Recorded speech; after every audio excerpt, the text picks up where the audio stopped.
గౌరవ మంత్రివర్యులు పొన్నం ప్రభాకర్ గారు. అధ్యక్ష,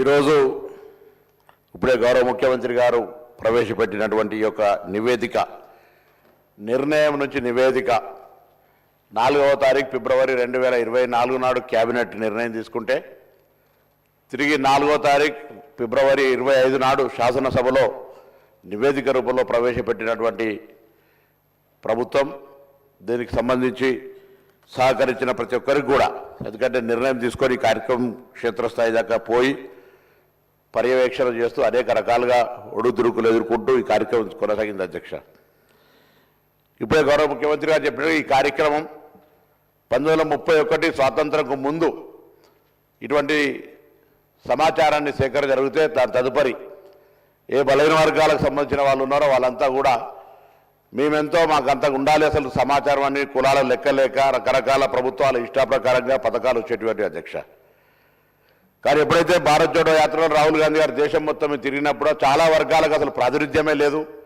చాలా వర్గాలకు సంబంధించినటువంటి అవకాశాలు రావాలంటే ఎవరెంతో వారికి అంత తెలవాలి, వారికి అంత రావాల్సిందే అనేటువంటి నినాదం ఇచ్చి ఎన్నికల్లో చెప్పడం జరిగింది. అధ్యక్ష, మేము కూడా తెలంగాణ ప్రదేశ్ కాంగ్రెస్ తరఫున manifesto committee chairman Sridhar Babu గారి నాయకత్వంలో ఆ రోజు కామారెడ్డి డిక్లరేషన్ కమిటీ, బీసీ డిక్లరేషన్కి సంబంధించి చైర్మన్గా ఉండి మేము బలహీన వర్గాలకు సంబంధించి స్పష్టంగా మేనిఫెస్టో, జనరల్ మేనిఫెస్టోతో పాటుగా మా మేనిఫెస్టోలో పెట్టడం జరిగింది.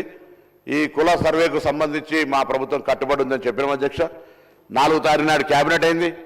16 నాడు ఇదే సభలో అందరి గౌరవ సభ్యుల సహకారంతో ఈ యొక్క తీర్మానం చేసుకొని పార్లమెంట్ ఎన్నికల తర్వాత ప్రత్యేకమైనటువంటి కార్యక్రమాల ద్వారా ప్లానింగ్ డిపార్ట్మెంట్, తెలంగాణకు సంబంధించినటువంటి ప్లానింగ్ డిపార్ట్మెంట్ చీఫ్ సెక్రటరీ గారి ఆధ్వర్యంలో, సందీప్ సుల్తాన్ గారి ఆధ్వర్యంలో ఈ యొక్క కార్యక్రమాన్ని 1,00,000 పైన ప్రభుత్వ ఉద్యోగులను, బయటి వాళ్ళనో లేకపోతే ఇంకోవరికి సంబంధించిన సమాచారం కాక ఇది ఒక ప్రభుత్వ ఉద్యోగులను వాడుకొని సమాచారాన్ని సేకరించిన. అధ్యక్ష, నేను ఈ యొక్క సభలో ఇక్కడ ఉన్నటువంటి ఇంతకుముందు గౌరవ ముఖ్యమంత్రి గారు కోరినట్టుగా పెద్దలందరినీ కోరుతా ఉన్నా. 1931 నుంచి సమాచారం లేదు, ఇలా సమాచారం వచ్చింది. సమాచారానికి సంబంధించి ఇంకా ఏదైనా సరిచేయాల్సిన అవసరం ఉంటే, ఇంకా ముందుకు పోవడానికి బలహీన వర్గాలకు సంబంధించిన న్యాయం చేయాలనుకుంటే దయచేసి సలహాలు సూచనలు చెప్పండి. తెలంగాణ ప్రభుత్వ బలహీన వర్గాల శాఖ మంత్రిగా ప్రభుత్వం సంబంధించి వాటన్నిటినీ బలహీన వర్గాల సంక్షేమం కొరకు తీసుకొని పోతాం. దయచేసి దీన్ని కూడా ప్రతిదీ రాజకీయం చేసినట్టుగా బలహీన వర్గాల ఆకాంక్ష ఇది. నేను ఇవాళ ఇక్కడ నుంచి ఈ వేదిక నుంచి కోరుతాను, తెలంగాణ బలహీన వర్గాల నాయకత్వం ప్రతి జిల్లాలో కూడా ఇవాళ ఒక స్వేచ్ఛగా భవిష్యత్తు కార్యక్రమాలను జరుపుకుంటామనేటువంటి ఒక ఆకాంక్ష వెలుపుచ్చాల్సిన అవసరం ఉంది. సంఘాలు కానీ మేధావులు కానీ ఇది గత కాలంగా చాలా కాలంగా డిమాండ్ చేస్తున్న వాళ్ళంతా ఇలా ఒక డిమాండ్ నెరవేరింది. సభలో చట్టబద్ధత ద్వారా లేకపోతే ఆ తీర్మానం చేసినా కూడా అడిగినారు ఏం చట్టబద్ధత, ఇలా కార్యక్రమం నిర్వహించుకొని ముందుకు వచ్చిన సందర్భంగా మేము ఒకటే అడుగుతాను, అందరూ కూడా దయచేసి ఈ యొక్క జనాభా వచ్చినటువంటి సమాచారాన్ని తీసుకొని భవిష్యత్తులో ఆయా వర్గాలకు ఎటువంటి న్యాయం చేయాలి, ఏం జరగడానికో ముందుకు తీసుకొని పోదాం. ఇవాళ చాలా మంది అంటారు ఇవాళ చాలా బలహీన వర్గాలకు సంబంధించి ఒక మంచి రోజు అంటారు. ఈ రోజు నుంచి ప్రారంభమైంది శకం భవిష్యత్తు వాళ్ళ అభ్యున్నతికి సంబంధించి.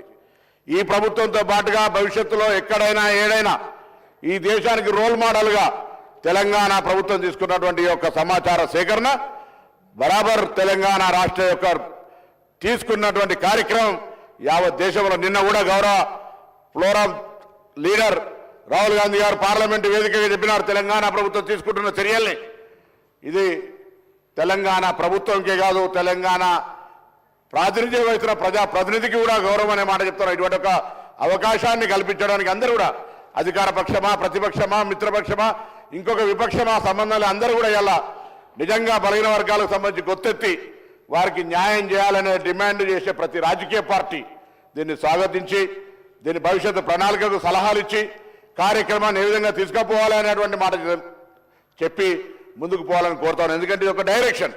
ఇలా నిర్ణయం నుంచి నివేదిక వచ్చిన తర్వాత ముందుకు పోవడానికి తీసుకునే రోడ్ మ్యాప్కు సంబంధించి సభలో చర్చకు పెట్టడం జరిగింది. దీని ద్వారా రోడ్ మ్యాప్ నిర్ణయించినట్టయితే భవిష్యత్తులో అందరికీ ఒక మంచి మార్గదర్శనం దొరుకుతుంది. ఈ సభ తెలంగాణ వ్యాప్తంగా ఎదురు చూస్తున్నటువంటి బలహీన వర్గాలందరికీ కూడా ఒక అవకాశం వచ్చినట్టు. అధ్యక్ష, నేను 1986 మురళీధరరావు కమిషన్ వచ్చినాడు విద్యార్థిని. అధ్యక్ష, నా మాజీ బీసీ వెల్ఫేర్ మినిస్టర్ కమలాకర్ గారు, ఇప్పుడున్న కేంద్ర మంత్రి బండి సంజయ్ గారు కరీంనగర్ సంబంధించి అందరం కూడా ఆనాడు కమిషన్ మూవ్మెంట్లో పాల్గొని నిలదీసినటువంటి వాళ్ళం ఇవాళ శాసనసభ్యులుగా ప్రభుత్వంలో ఉన్నటువంటి వాళ్ళ